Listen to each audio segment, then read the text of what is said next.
10,000 feet up, deep inside of the beautiful Austrian Alps, lies a very unique and not well-known tourist destination. The only way you can get to this destination is to ride a gondola, or if you're feeling really motivated, you could, in theory, hike up to it, but very few people do that. Once you reach this tourist destination, you walk over to this string of buildings, and right away you start to see all these warning signs about this area, telling you that while of course it's stunning and beautiful, remember, it's also very dangerous. Today, I'm going to tell you a horror story that happened at this unique location.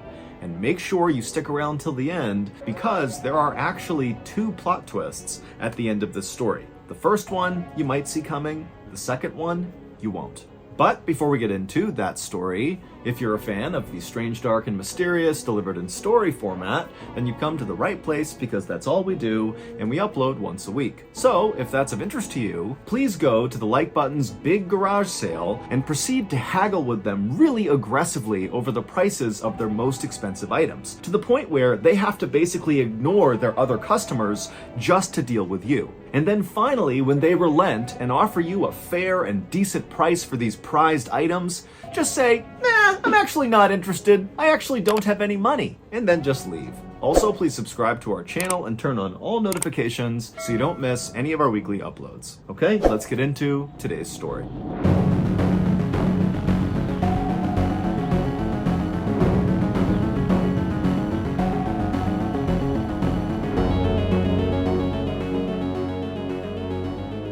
On August 9th, 1989, 23-year-old Duncan McPherson pulled his little red car into a parking lot inside of a lush green valley in Austria. After parking his car, Duncan reached across his middle console and he grabbed an apple out of a bag, and then he took a bite and just admired the unbelievable landscape all around him. He was near the Austrian Alps, and so there were literally just mountains jutting up everywhere. Duncan, who was originally from Canada, had been this highly touted, unbelievable first-round draft pick by the New York Islanders back in 1984. The Islanders are a professional ice hockey team in the United States. But despite Duncan's incredible promise and athleticism, he just couldn't ever get it together, and so he never actually made the New York Islanders' big league roster. And so, in 1989, Duncan started to realize that maybe his hockey career was coming to an end. But instead of just hanging up his skates in frustration, Duncan decided he would pursue a different type of career that kept him still within the hockey world. He would become a coach. And so, in 1989, Duncan had agreed to coach this small-time professional hockey team in Scotland. And for Duncan, his thought was, I'll go there, I'll learn how to be a good coach, and then down the road, I'll maybe have the opportunity to coach much more prominent and prestigious teams. But before moving to Scotland and beginning this new career, Duncan decided what he really needed right now was just to take a break, because for basically his whole life, Duncan had been playing hockey around the clock, practically 7 days a week. You don't get to become a first-round draft pick unless hockey is your life. And so Duncan thought, you know what, before I begin this huge life transition, I'm gonna just kick back and relax and go on a huge European vacation.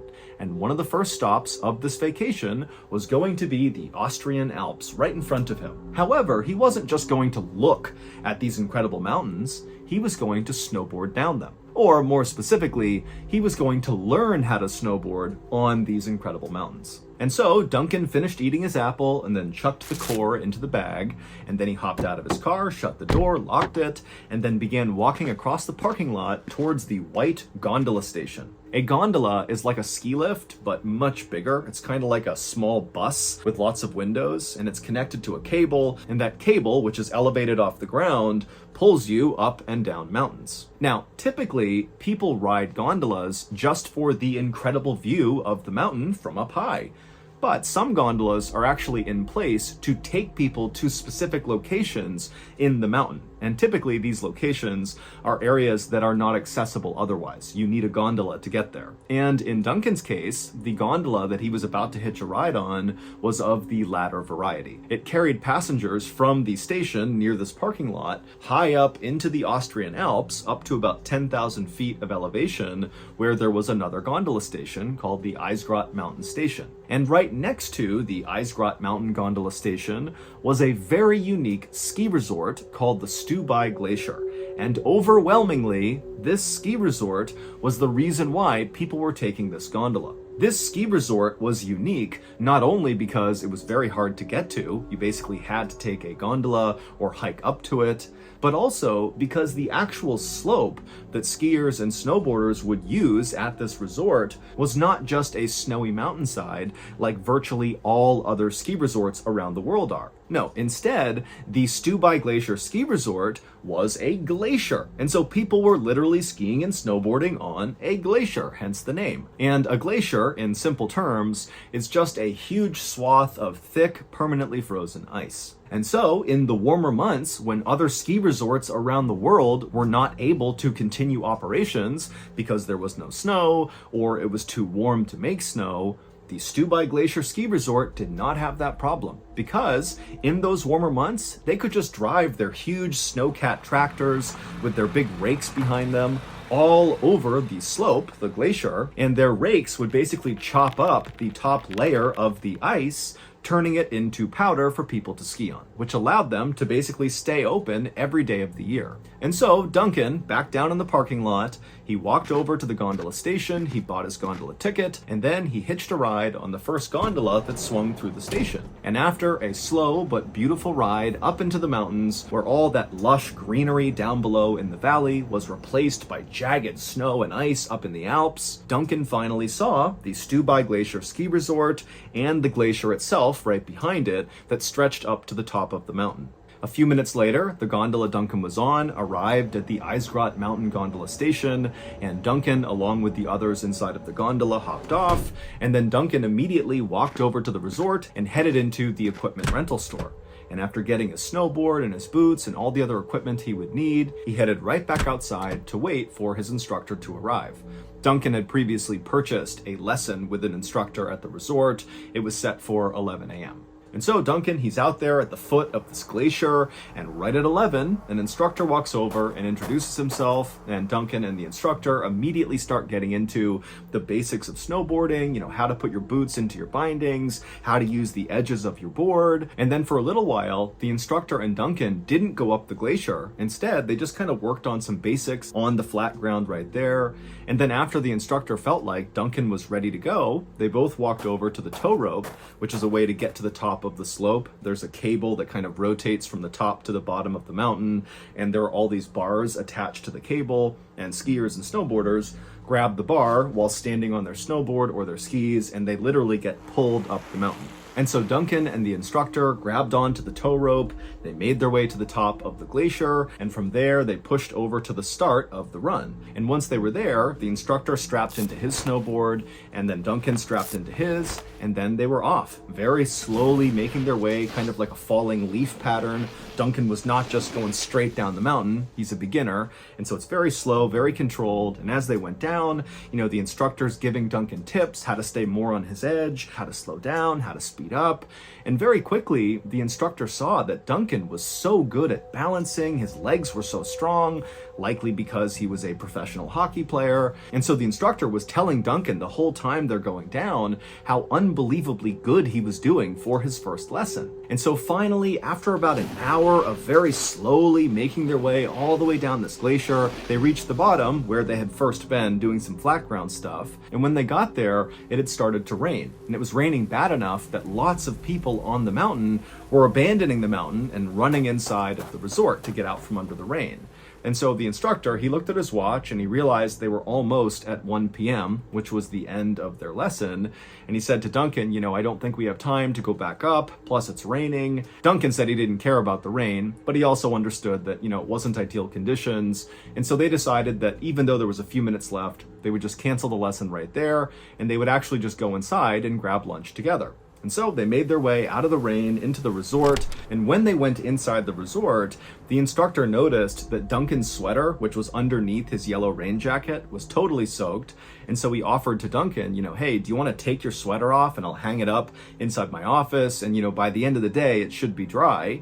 And Duncan thought, great, that's fine. So he took off his wet sweater, he gave it to the instructor, and while the instructor was going to his office, Duncan went into the gift shop and he just bought a new sweater for the day. And after that, Duncan had his new sweater on with his rain jacket over it, and then he met the instructor in the cafeteria where they both sat down and had a nice meal. They got to know each other a little bit better. After they were done eating, both of them looked out the window and saw the rain had subsided, but in its place was lots of fog that was rolling in, and so very few people were going back onto the mountain. But the instructor told Duncan that, hey, you did so good today that you should really go back out there on your own this afternoon and practice. Do some runs, go nice and slow, same as I was teaching you, and then tomorrow, when we have our follow-up lesson, we can maybe, get into some more advanced things. Duncan thought that was a great idea. He said he would definitely go out there and practice on his own. And then the two men cleaned up, and the instructor made his way to meet his next client, and Duncan headed right outside, grabbed his snowboard, and began walking towards the tow rope.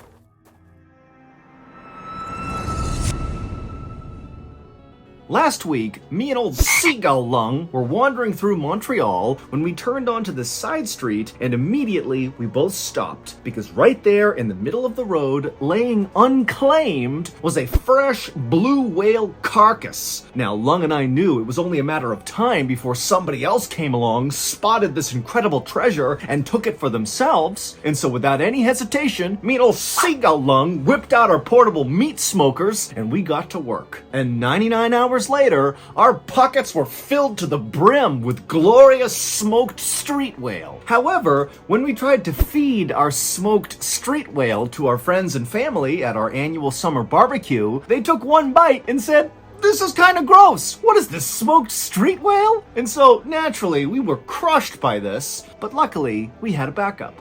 HelloFresh. HelloFresh is America's #1 meal kit. From chef-crafted seasonal recipes to their new Fresh and Fit summer menu, HelloFresh brings flavor right to your doorstep. And don't worry if you're a terrible cook, because HelloFresh's foolproof recipes are super easy to follow and all their ingredients come pre-portioned. And speaking of their amazing ingredients, they travel from the farm to your doorstep in less than 7 days for quality you can literally taste. So if you're worried about your Montreal smoked street whale not being a hit at your next summer barbecue, well, save yourself the embarrassment and try HelloFresh. Go to HelloFresh.com and use code MrBallen50 at checkout for 50% off plus free shipping. Again, use code MrBallen50 at checkout for 50% off plus free shipping. Okay, back to the story.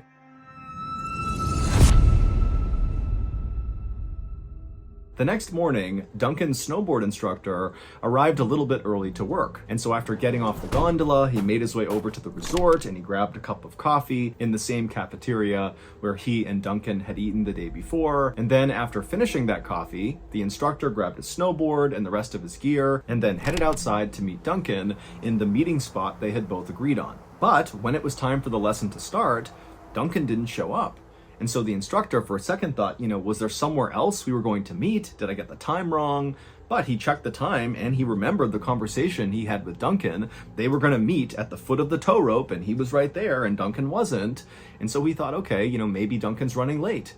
But he waited and waited and waited and Duncan never showed up. The instructor was bummed because he and Duncan really had kind of become friends the day before, and he was looking forward to teaching Duncan some more today, but the instructor knew it was pretty common for tourists to cancel their follow-up snowboard or ski lessons. It's like they show up for that first day, they get really into it, they plan on going the next day, but then other distractions in their vacation pull them elsewhere, and they no-show for the lesson.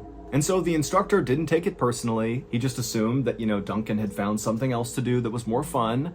But the instructor knew he would see Duncan again because Duncan's sweater was still sitting in the instructor's office. 1 week later, Duncan's parents, who were back home in Saskatoon, Canada, got a very unexpected phone call from the Dundee Tigers hockey team, which was the professional hockey team in Scotland that Duncan was going to go coach after this big European vacation. The team rep for this hockey team asked the parents if they knew where their son was because he had not shown up for his first day of work.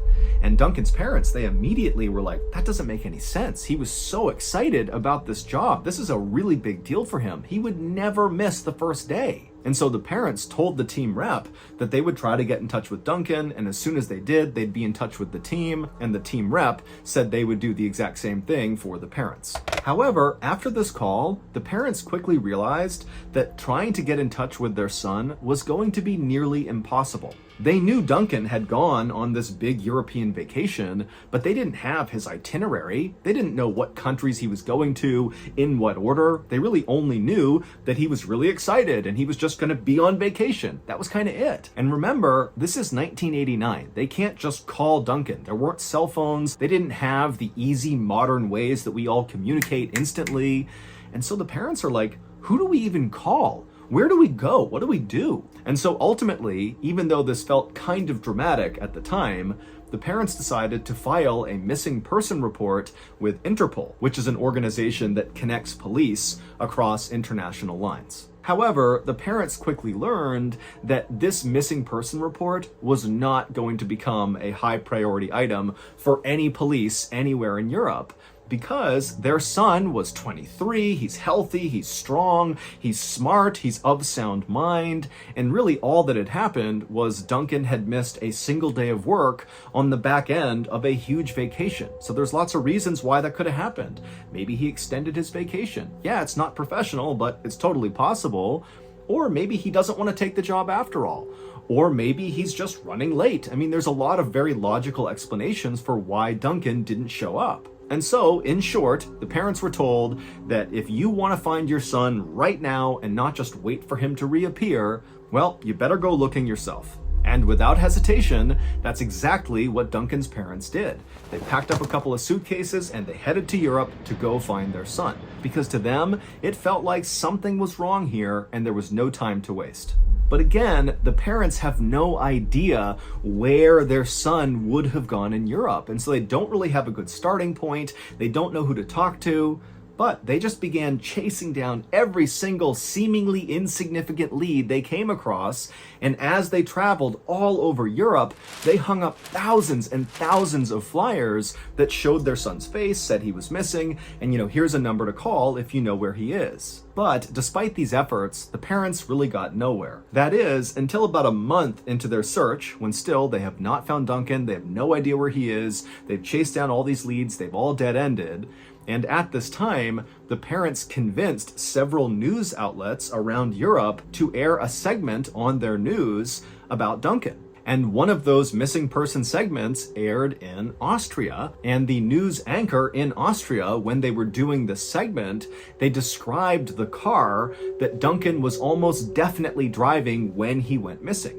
It was that little red car. The parents had discovered in chasing down their leads that their son had borrowed the little red car from a childhood friend who used to play hockey with him, and the friend had told the parents that he had lent it to Duncan, and Duncan had told him he would have it for a week and then return it. But Duncan had never returned the car. And so the anchor in Austria does this segment about how Duncan is missing, and if you have information, come forward. They describe the little red car, and sure enough, not long after this segment aired in Austria, somebody found Duncan's car. It was still sitting in that parking lot right near the Stubai Glacier gondola.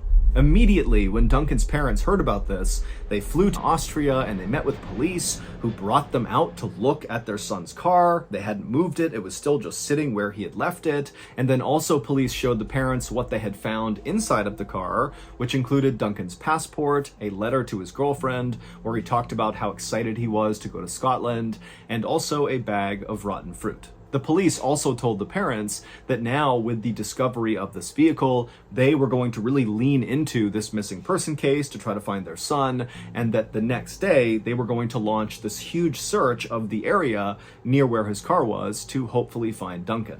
And so the parents, who were now cautiously optimistic that they might get some answers, they left the police and they went to a local hotel to rest up before the next day when they would be up early and join this huge search party.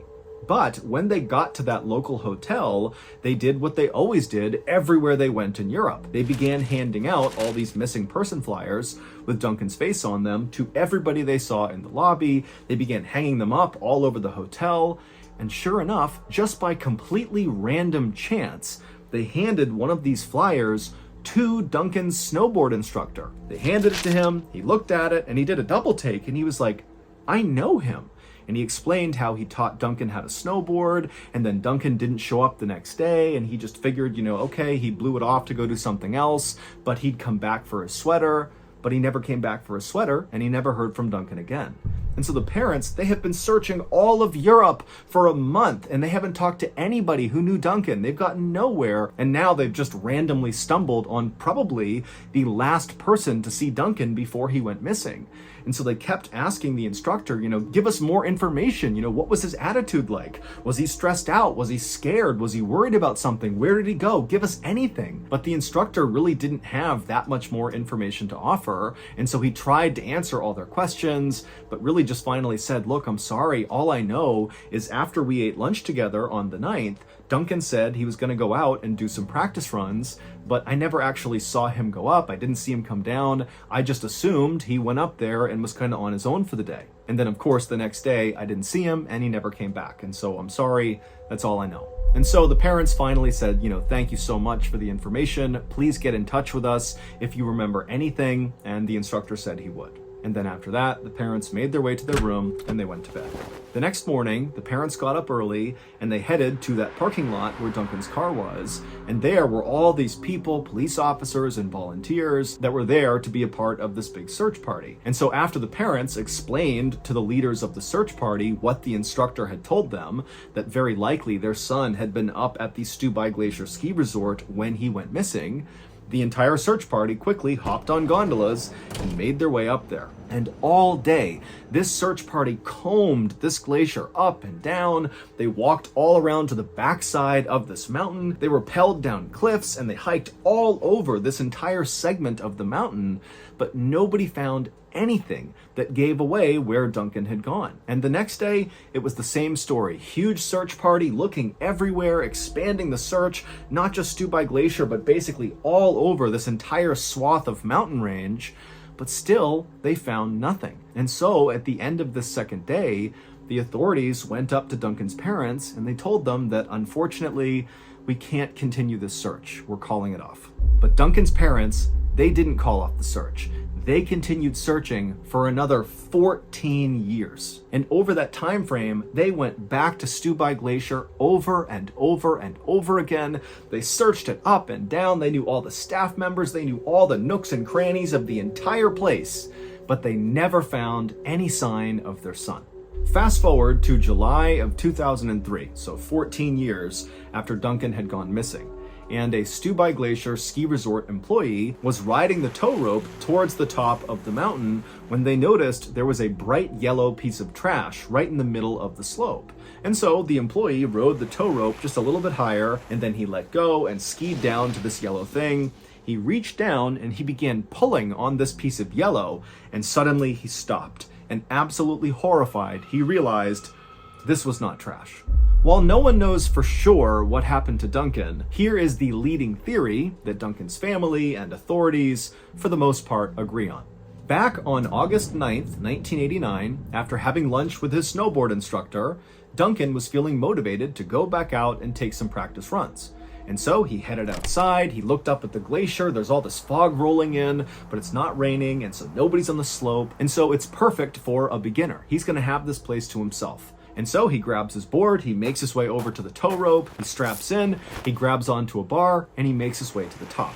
Once he gets off, he makes his way over to the start of the run, he puts his other foot into his binding, he makes sure he's all set, and then he stood up and began slowly kind of waffling his way down the completely vacant and very foggy slope. And as he was going along, he got more and more confident and began going a little bit faster and a little bit faster until finally he was basically just bombing it down the mountain, relying on his natural balance and strength to kind of keep him up.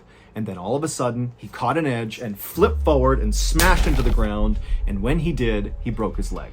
The unique danger to humans when it comes to glaciers is something called a crevasse. Basically, cracks form in the ice, and sometimes these cracks can be massive, like mind-bogglingly massive, hundreds and hundreds of feet, that if you fall into this thing, you're done. No one's getting you out of there. You are falling either to your death, or you're falling so far down that no one can get to you. Or, like in the case of Stubai Glacier Ski Resort, they had the issue of little crevasses forming kind of all over the place. Especially if it rained, the rain would begin to crack the ice, or if maybe it was warmer than usual, the ice would crack here and there. And so the resort was really good about constantly patrolling their slope to make sure no crevasses had formed anywhere on the slope. And so when you got to Stubai Glacier Ski Resort, you were warned that there is such a thing as a crevasse. This is a real glacier, so make sure you're looking around and don't fall into one. Well, because it had rained, a crevasse had formed, a small one, like a pothole, in the slope, but because it was so foggy because of the rain, as Duncan was bombing down, he didn't see it, and that's what he caught his edge on, causing him to fall and break his leg. And so Duncan, he's now stranded in the middle of the slope. He's not close enough to the bottom to where he could pull himself into the resort. He's not close enough to the top where he could get himself up there and talk to the tow lift operator. And so he's just kind of stranded. There's nobody on the mountain. It's so foggy, nobody can see him from the resort.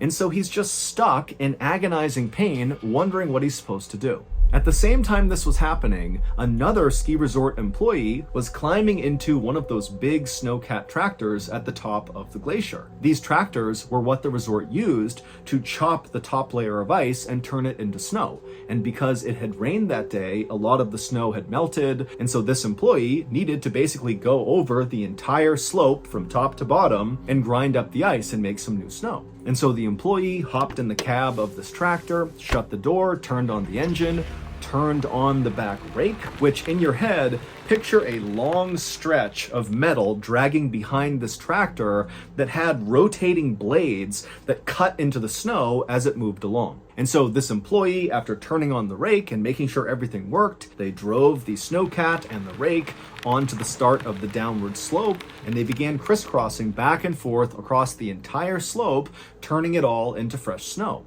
And as this employee drove, they were very careful not to go too quick because they knew they couldn't see very far with all of the fog. And so they're going like 1 or 2 miles an hour, being very cautious. And then suddenly at the last second, they see something in the snow. It kind of appeared out of the fog. And so the employees swerved as fast as they could to avoid hitting it. And they did narrowly miss it. Their big tank-like treads that are on these tractors just missed running this thing over. However, the back rake with the rotating blades did not miss this object. It went right over it. The employee immediately parked the snowcat and then leapt outside and ran over to see what this thing was. And when they got there, they could not believe what they saw. It was Duncan. And all those rotating blades that had crossed over him had basically mutilated him. One of his arms had been cut off, one of his legs was nearly cut off, but it's believed Duncan was actually not dead. The injuries were horrible, but they would not necessarily have killed him outright. He would bleed to death without help, but in theory, he could have been saved. But the employee, even though this was a total accident, totally panicked and decided that because it was so foggy, no one must have seen this. No one was around, and so no one would know that they were the ones who ran this guy over. And so instead of helping Duncan, they just tied him up and dragged him behind the snowcat off of the glacier over to this area where this employee knew there was a very deep crevasse. And they chucked Duncan, who might have been alive at this point, into the crevasse along with his arm and his severed leg, and then the employee used the snowcat tractor to rake over the crevasse. They filled it all in and packed it down, and then they drove down the rest of the way and just hoped no one would ever know. But over the course of the next 14 years, the glacier would melt more and more each year until finally Duncan's yellow jacket popped through the ice. And that's what the resort employees saw as they were going up the tow lift and thought it was trash. It was actually Duncan's jacket. They skied over, they tried to pull it out of the snow, only to then see, literally in the ice, Duncan McPherson looking right back up at them. And Duncan still looked like he was 23 years old because he had been frozen this entire time. According to the Stubai Glacier ski resort, Duncan must have just fallen into this crevasse and died. That's what they say happened, and some authorities say that is what happened. But when they pulled Duncan out of the ice and they found his body had been chopped apart and his snowboard had even been chopped apart, that told a very different story. As for the snowcat driver who drove over Duncan, they were never actually officially identified or charged with any crime because there was a statute of limitations that had run out by 2003. And so no one has ever been held accountable for Duncan's death. So that's going to do it. If you got something out of today's story, be sure to check out our podcast called the MrBallen Podcast, where we literally have hundreds more stories just like this one, but many of them are only available on the podcast. Again, it's called the MrBallen Podcast, and it's available exclusively on Amazon Music.